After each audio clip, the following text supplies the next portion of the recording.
its crash echoing through the quiet diner like a warning shot. At the center of the room, 17-year-old Maren Locke stood trembling beside her table, her crutch wobbling under her weight. The three boys who had cornered her smirked as though hurting her was nothing more than a joke to spice up their dull afternoon. Then one of them, tall kid with a chipped tooth grin, slapped her so hard her glasses flew off and skidded across the floor. Every fork in the diner froze midair. Every whisper died. In that awful silence, Maren felt smaller than she had ever felt in her life. If you believe kindness and second chances can change the world, please like, comment, share, and subscribe to Touch of Keenness. Your support keeps stories like this alive. It was midday, the sun glowing through the diner windows and painting the floor in soft patterns. The warmth outside felt distant to Maren. She had only stopped in for a slice of lemon pie and a moment of peace after physical therapy. Her condition, lifelong neuromuscular disorder, made each step a negotiation with pain, but she carried herself with a quiet determination that people often mistook for fragility. She tried always to move gently through the world. The world didn't always return the favor. The boys laughed as they sauntered out, leaving Maren shaken and blinking hard to keep tears from spilling. She sank into the booth, clutching her crutch like a shield, wishing she could disappear. The older waitress, Nora, rushed over, apologizing. Maren just whispered that she wanted to rest a moment before heading home. Her cheek burned where the slap had landed, yet the deeper bruise was the humiliation, how easily cruelty found her, how powerless she felt to stop it. The diner gradually resumed its rhythm, but an hour later everything changed. The rumble of engines rolled through the parking lot like distant thunder.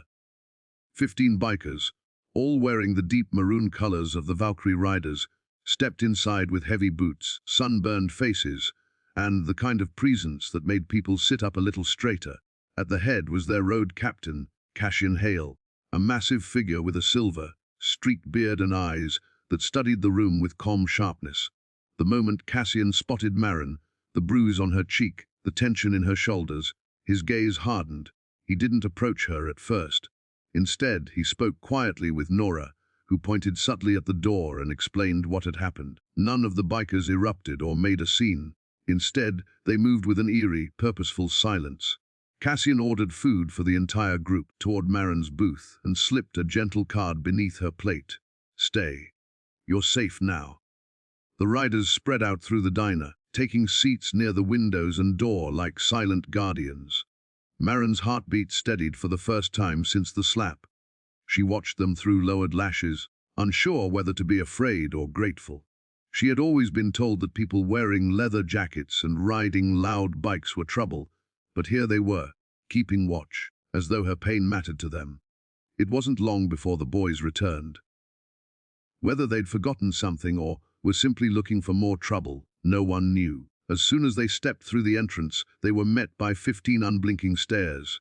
Cassian rose slowly from his booth. He didn't shout. He didn't threaten. He simply walked to the boys, towering over them, and spoke so quietly that only they could hear. Whatever he said made the color drain from their faces. They apologized, awkward, stumbling words, then backed away and bolted out the door, tripping over each other in their rush to escape. The diner exhaled. Maren felt tears slip down her cheeks, not from fear, from the foreign sensation of being protected. Cassian came to her table last. He didn't sit.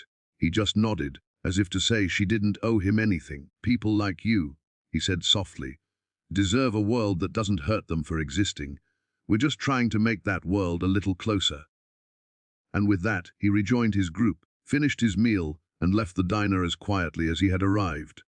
If this story touched your heart even a little, please like, comment, share, and subscribe. Engagement helps spread compassion where it's most needed. Special request comment, Keenness wins. If you believe small acts can save someone's day,